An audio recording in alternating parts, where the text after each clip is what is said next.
Order. Councilwoman Taylor, would you give the blessing? I would. Let's bow our heads. Heavenly Father, we come to you today. Thank you for this opportunity to serve our people in this fashion. We pray that you will be with us and help us make decisions that will benefit the Cherokee Nation. We pray that you will keep your hand of protection on our service members, both here and abroad. Keep them safe and return them safely to us. For it's in your name we pray. Amen. Amen. Shelley, would you roll call, please? Yes, sir. Mike Shambaugh. Here. Harley Buzzard. Here. Keith Austin. Here. Joe Bird. Julia Coates. Here. Sean Crittenden. Here. Joe Deere. Aye. Mike Dobbins. Here. Hayden Duncan. Aye. Rex Jordan. Here. Darrell Legg. Here. Wes Snowfire. Aye. Laura Petskowski. Here. Mary Baker Shaw. Ani. Theo Smith. Steve Taylor. Here. Victoria Vesquez. Ani. We have one. Okay. Everybody has had a chance to look at the minutes. Could I get a motion? Move for approval. Second. Motion second. Reports. Oh, I'm sorry. All in favor? Aye. Opposed? All right, for reports, I don't see Marshall Lambs. Anybody here? Okay.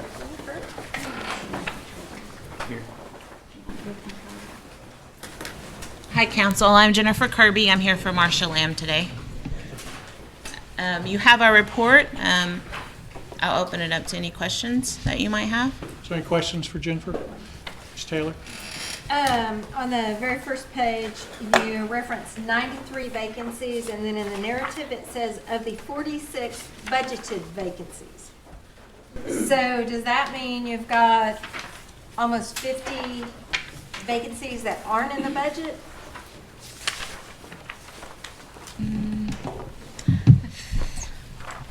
I have to look at that and get back to Okay, you that'd be fine. with a clear answer on that. All right, thank you. That's all I have. And that's in Indian child welfare. That's an Indian child welfare? Okay. Hey, Jennifer, we talked about our wood cutting program we have through LIHEAP earlier.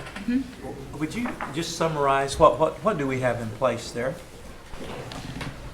What we do with our individuals that say that wood is their primary heating source under LIHEAP, they are responsible for having their own wood vendor.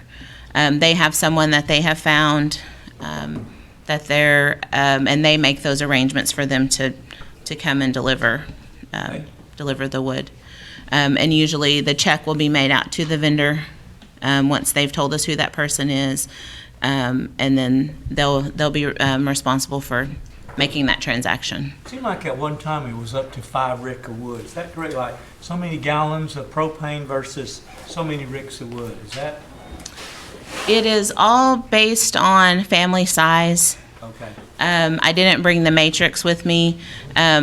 It's based on family size, on how much they get, and how much it's actually dependent too on the amount that the vendor charges per rick of So wood. they're responsible for the vendor though? Okay. Yeah. All right.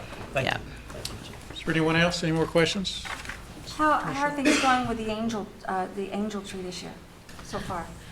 As far, well, we have the elder angel tree, and then we also have the children's angel tree. I haven't heard anything of any problems or anything of that nature. I think that it's business as usual and running smoothly, from what I've heard. What date are you using to dispense the gifts? On the elder angel tree gifts, I believe that we sent a schedule or sent some announcements out through Gail. A few of those have had to be changed just because of some Cherokee Nation events that were going on. So those vary throughout. But what we're doing this year is it was getting very difficult to hand deliver all of those gifts to all the elders. We will have some that are bedridden and that have to be delivered, hand delivered gifts. But we this year started to do the parties at the nutrition sites and have an extra special event to pass out all the gifts to the people that are at that close nutrition site. So that's a little bit different, and if you all can join us, that would be great too at those different sites. And then And then the children's, I don't have that with me on exactly what date that they're going to distribute all those gifts out. I believe the kickoff party is the 14th, November the 14th, so. Okay, is there any more questions? Sean? Hey Jennifer, I don't get me any of these, but I have in the last 2 weeks. Okay. Just simply diapers. Do you guys help with something like those necessities? I mean, I bought a few like all of us would do. But is there? We don't have a specific, distribution type program. Would they Occasionally we get donations, but usually when you get donations, people might not need them for 6 months or so. So, but anytime that happens and it becomes a need, always just let us know and we'll see what we can round up or see if there's some source out there, that's just having those. But we don't, but I'm not aware of anything that just keeps a stock of diapers. Yeah. I just, Yeah. if there's anything they could apply for, but I'll have them get with you. Yeah, yeah. Thank you. Thank you. Yes, sir. Anyone else? Wes? I don't know if this is, I know I reached out to Marsha a couple times. We're dealing with, I think we talked about some bed bugs. I know there's some spraying stuff that you guys provide for some of our citizens. I've got a couple people that ran into some of those issues, and they had to exterminate all their personal belongings, and then they actually burned on their own recommendation, burned some of their furniture. And you're talking about some people that need some help, and I know we have quite a bit of inventory that comes out every once in a while from either like our CMB through Hard Rock, where they have bedding, they have beds, extra furniture, and we'll see the list come through. And I seen last we had a big huge bundle of beds that were available. Of course, at the time I didn't have any citizen that was needing it. Yeah. We have, and I know it's come up several times, having this large warehouse where we can house things. I may be something for us to look into when we get these large bulks of inventory to be able to disperse to our citizens that could be in need. Maybe, at the time we're not in need at that moment, but we may get contacted if we could utilize that big housing area over there for keeping just a small, like a few beds or a few basic chairs, bedding, so that way whenever, if one of our citizens, it's either bed bugs or you have a natural disaster. We had a tornado last year that came through, and some families had no insurance and lost everything. There's at least a minimalistic supply, and that may work well too with our housing authority, where these people that are trying to get low-income housing, they may not have furniture. We can kind of pull from a small inventory. That's just something that kind of I was thinking of whenever I seen that big list come through, and then now I've got a citizen that needs some help, but no furniture to get to them at that time. We used to, and we still do on a small scale, keep those donations as people say people are moving or have cleaned out something, and refrigerators, refrigerators are one of those things that are in demand. Right. But again, you'll get a few of them, and nobody will need them for 6 months, and you're like, you start worrying about critters getting into your storage and things like that. So we take those donations as we can. We do run out of room real quickly, and then again, we don't really, we can't keep a big stockpile because we do have things that get into those, and it creates a bigger mess, and then we just end up having to throw them away later. So, but yeah, we do get those lists, and we take what we can, or grab a few at a time.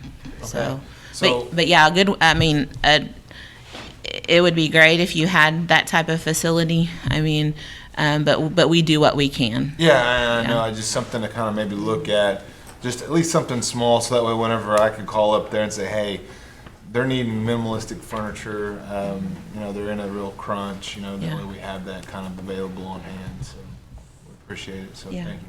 All right, thank you, Chair. Good points. Councilman Legg? Whenever we had the reentry program, there was a big warehouse in Holbert from CMB. They had mattresses and coffee tables, and it was motel furniture. Whenever they would refurbished the motels, and we got a lot of that and put it in storage, like say Critters got all in and everything, but there is a warehouse, if it's still there in Holbert, from C&B. that you can- Towels, Yeah. washcloth sheets. Yeah, I don't know where that stuff goes, like if it's unused or where it's housed in the meantime. I know they try to quickly get that out as fast to the departments and different area agencies that need that stuff. Could you check that out for us to see?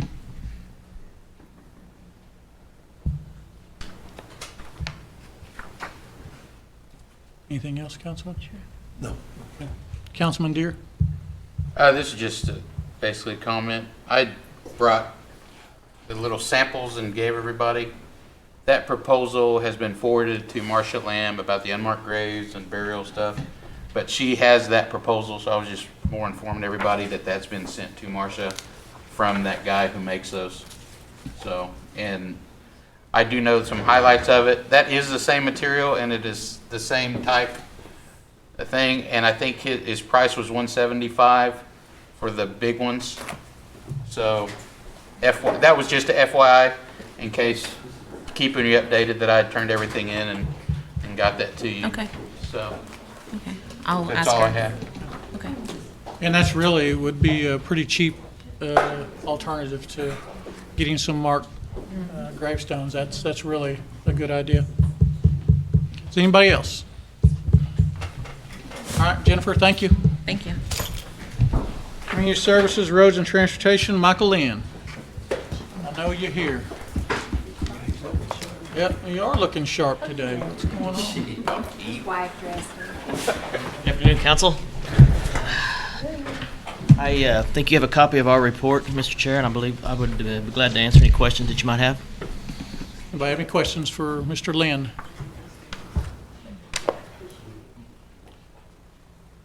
No, go ahead. We got it's a private home in Marble City. Steve Carter went out and looked at it.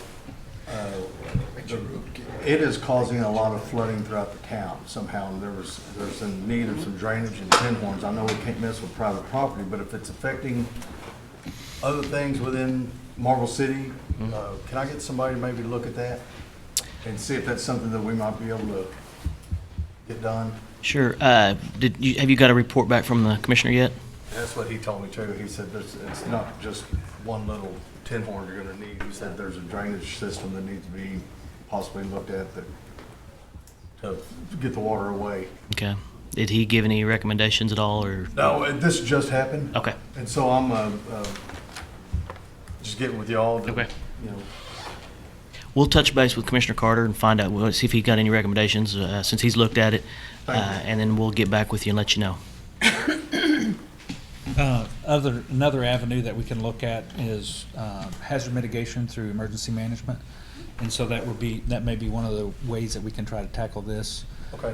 with the county. So the county can also apply for hazard mitigation, so they can go in and do cleanup projects and things like that to prevent future Good. issues. Good. So that may be the best course of avenue for us to pursue. Okay. We'll follow up. Thanks. Okay. Anybody else? One quick comment. Yes, sir. Along the same lines, Bird Hollow, we fixed that one gentleman's drive 2 or 3 times, 4 times. I know you know which one I'm talking about. I do. And it's kind of in the same shape. Every time it rains, the water just funnels down the road and it destroys his drive every time. I think the county does get some type of FEMA money every time it blows up, but nothing's really ever being done to fix it. Right. So I don't know if we need to look at that too, because there's a lot of people. There's not a lot, but there's some Cherokee citizens that live down that road that are affected every time it rains. So I'll get with you after the meeting, and if you have time, and just have a little discussion Okay. about it. Very good. Public comments about road issues? Anybody have any public comments about any road issues for Mr. Lynn? All right, sir. Thank you for your All report. right. Thank you all. Housing Services, Gary Cooper. Good afternoon. I know that y'all are a little bit behind schedule, so I will try to keep it brief. I do want to let you all know that December 6th is our annual Staff Development Day, employee luncheon for our employees. We do some training for them, do some thing. It's the one time of year that all of our housing employees from all of our offices can come together and just have lunch together and also, see folks that they may only get to see once a year. It is December 6th over here at the Chota Center. If you happen to be in town that day, give me a call or let me know and I'll share with you the details for that. I might also mention that we had 120 students that we were able to help through our College Housing Assistance Program. So those are continuing and new students. So at the end of this semester, we will send out notices to all of those. Basically, they're continuing students on until they either complete their course study or they reach the maximum amount of semesters that we can assist with. And I might just mention, I think you'll notice in our report, we had like 42 emergencies that we do through our housing rehab program. That's pretty typical. We do quite a few of the emergencies a month. A lot of times y'all send those to me, sometimes you don't. They're just citizens who have problems, stop by one of our offices or whatever. But I think anytime y'all call and have someone who needs some help, we try to at least get in contact with them and see if it's something we can help them with or point them in the right direction or do what we can. Other than that, I think I will just open it up to any questions that anyone has. And other than that, I'll let y'all get on with your meeting. Does anybody have any questions for Gary? Harley? Gary had a person call me there. We've got 3 homes over in Salina. When are those going to be finished up? Just as soon as they're actually apartments. There are some low rent properties that we have. There are 3 low rent units. If it wouldn't have rained last week, they've been finished last week. Oh, I see. So it should be just any day now. Now, what is the, and I want to ask you another question about these small homes, lots, little, what kind of a price did we finally wind up on paying for something like that? I don't have the exact number in front of me, but it's right in the 50 range. It's right about 50, give or take a little bit, and a lot of that depends on what type of handicap accessibility and stuff that we need on it. If we do just regular porch, if we need a ramp, things of that nature. Are they building those on site, or are they? Now, I guess the ones that we do as replacement homes, generally they don't unless there's an absolute need for it. We're using the same floor plan for some of our low rent replacement units that we're building over at Halbert. Those are being site built. Yeah, so I just want to be sure to clarify what's what. Yeah, and then are we getting close to letting more contracts out on? Yeah, some more is going out this week. Okay. And I might add that those 3 up at Salina, 8 at Halbert, and 14 over here at Sequoia Heights are all elderly rental units that were part of the old barracks that we tore down and rebuilt. So those are rental? Those are rental, so those are just like our apartments. Folks move into those, their rent is based on their income. We do all the maintenance, change light bulbs, air filters, all that good stuff. When will these be finished over here?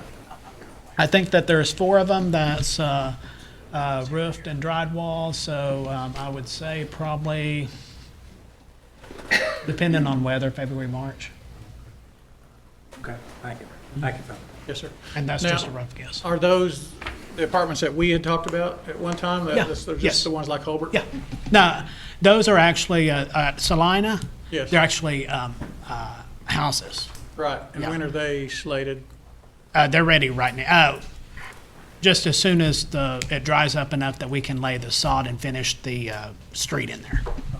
So, I mean, we're talking probably, if it warms up the end of this week like it's supposed to, probably within the next week And to how 10 many of days. those are there? There's 3 up at Salina, and those are actually, I apologize, they're single-family units. They're 3 family-size units. I think one of those is handicap. And those are low-rent apartments, just like our apartments at Locust Grove, Pryor, those areas, except they're individual detached structures instead of a duplex. Any And other then the questions? remaining ones here and are elderly only. Councilman Crittenden? Hey, Gary. Yes, sir. our rehab, the big thing that passed that I was excited about. What's the plans look like right now? The conversations you're having about getting that ball rolling, getting this The list? ball's already rolling. It's How's moving. that going? It's going good. We have already pulled our first batch of applicants, pulling our next batch.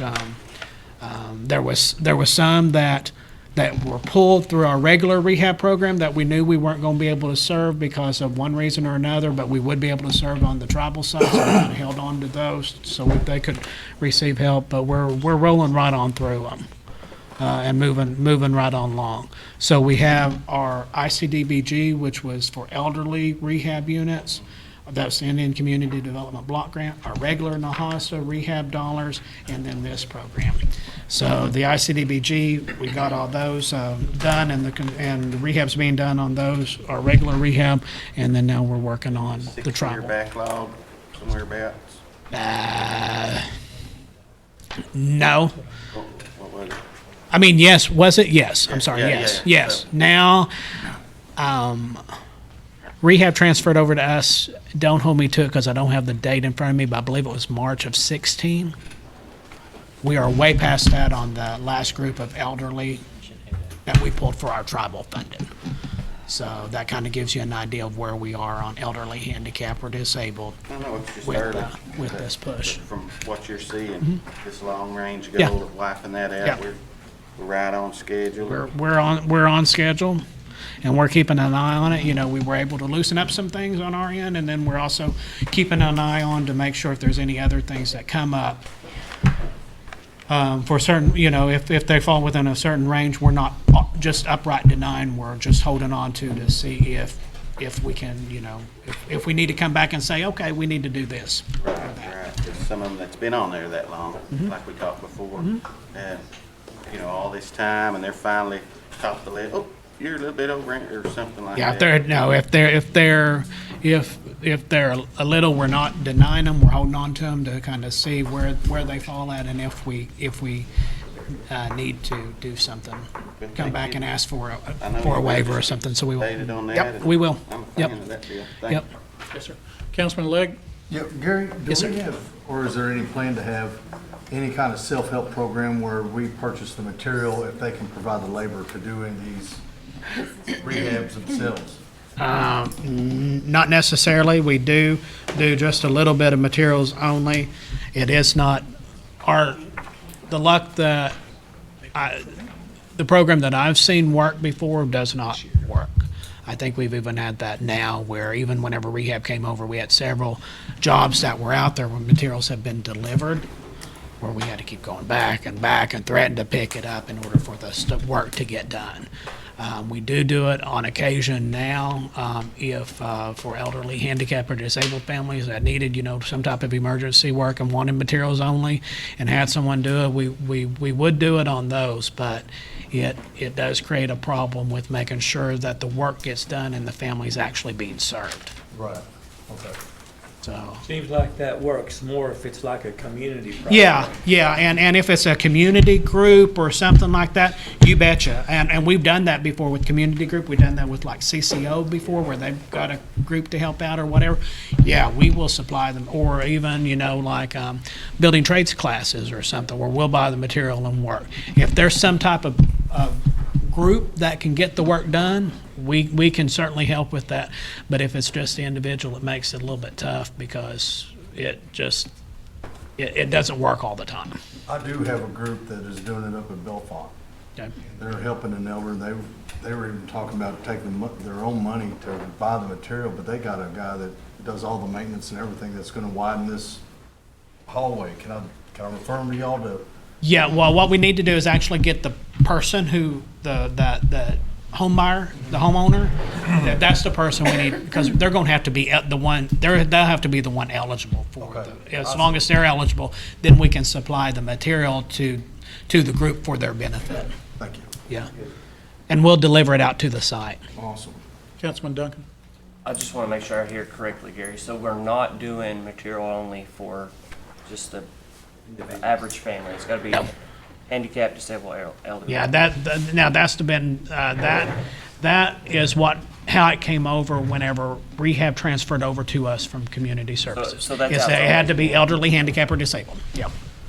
I know you've helped me in that area several Yep. times with just materials. Yeah. And it's worked well Yep. when somebody's there willing to do the work, so. Yep. I think it's a good program. Yeah, and it works out great whenever we got someone ready and willing and able to do the work. Sean? Gary, just to follow up now, on an elder, handicap, and disabled, on the materials only, it's not like the other thing, I read in there somewhere where it was just preference, but it's not an automatic no if they're not elder, handicap, or disabled, it isn't Material only is just for, materials only, yeah, but it's not that way across the board, is it? just for materials only. Thank you. Do you have something? Okay, go ahead. Wes? I got a citizen, I'm not quite for sure how all the process works with getting a home built. They had some land, I guess, do they take their land and they deed it to Cherokee Nation Housing Authority to get it built? Yes, whenever we are ready to, whenever we get to that point of doing it, Okay. they will. It was just a citizen coming to me, I guess they had done that and they were kind of a little bit, seemed like they were waiting a long time. I don't really exactly know how long they're waiting, but now they're wanting to just maybe see what other options there are. And there are, because we've had that done. there If you any, want to get with me afterwards and give me the name, I can check and actually see. Okay, I just didn't know if there's any costs or anything like that, if they tried to pull it back out. Well, or any anything costs like that we have incurred, we will, but I've had folks who over the years I've had several folks who said, you know what, this is going to be my home for the rest of my life. I want to build my own custom home. Right. I'm going to go and borrow my own, do my own Section 184 home to build. We've actually, in those cases, worked with the bank that they're going to. Right. 90% of the stuff that we've done, the bank was going to have to do anyway. So we just sent it all to the bank, and then whenever they closed the loan, they just paid us for that work instead of having it done anew. Perfect. Yeah, so we have things we've done things like that before Okay. to make it work for the family. All right, appreciate it, Gary. Anybody else have any questions for Mr. Cooper? All right, thanks, Thank sir. y'all. Anna Knight, I know you're here, saw you, there she is. Commerce Housing.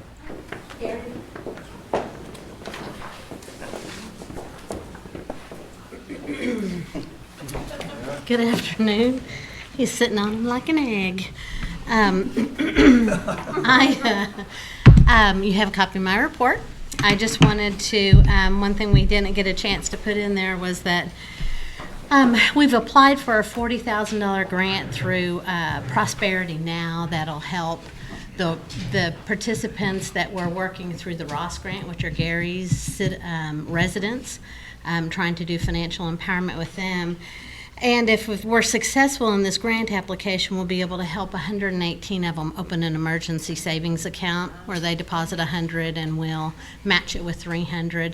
A lot of the match savings accounts are moving from, there's still some with asset building financial assets, but a lot of them are targeting emergency savings accounts now. And we actually did a small pilot program with some of Diane's participants in the work training program where we got a small grant and we were able to help 70 of her participants just depositing $100 in an emergency savings account for them. There was probably about 35 of them. We got 70% to report back to us, or 65, and about 35 of them used some of the money, but they used it for living expenses that they probably would have gone to a predatory lender for. And then the others said that they hadn't yet touched that emergency savings account.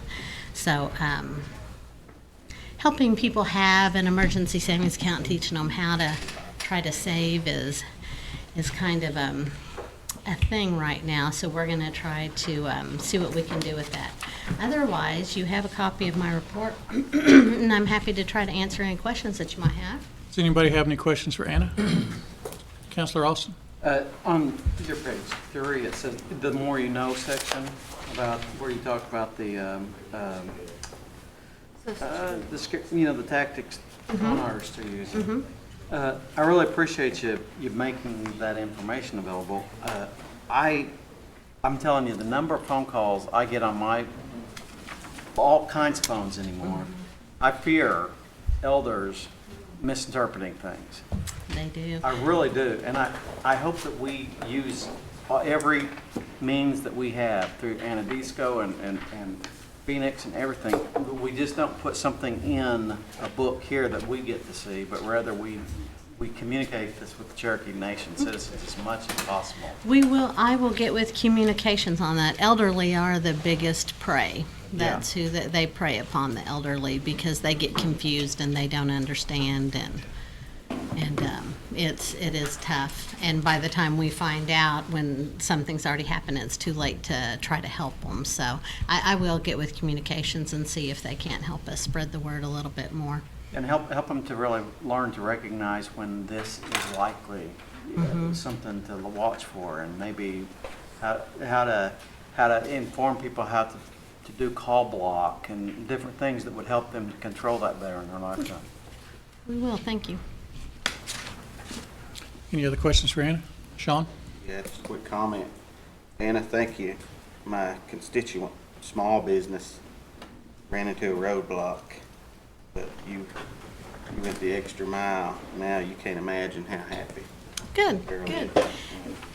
You ran into a roadblock, but you found other ways, and this lady needed that little boost. Thank you. Good. The Commerce staff does, they go the extra mile all the time. I'm very proud of the work they do. Thank you. Anyone else? Anna's always good report. Thank you. Okay, community cultural outreach, Kevin Stretch, I don't see him here today. I know he's on his way, but we're running late today, and we are going to continue with what we're doing. If he gets here, well, he's just going to have to catch us up on why he hadn't been here for the last couple of weeks, and we'll go from there next meeting. Old business, none pending. New business. We have a resolution. Mr. Duncan? Yeah, this is a resolution authorizing the submission of a special grant application for the Administration on Aging Title VI grant, Part A and Part C. And I move for its approval and ask that it be sent to full council for that. Have a motion? Have a second? Have a motion and a second. All in favor? Aye.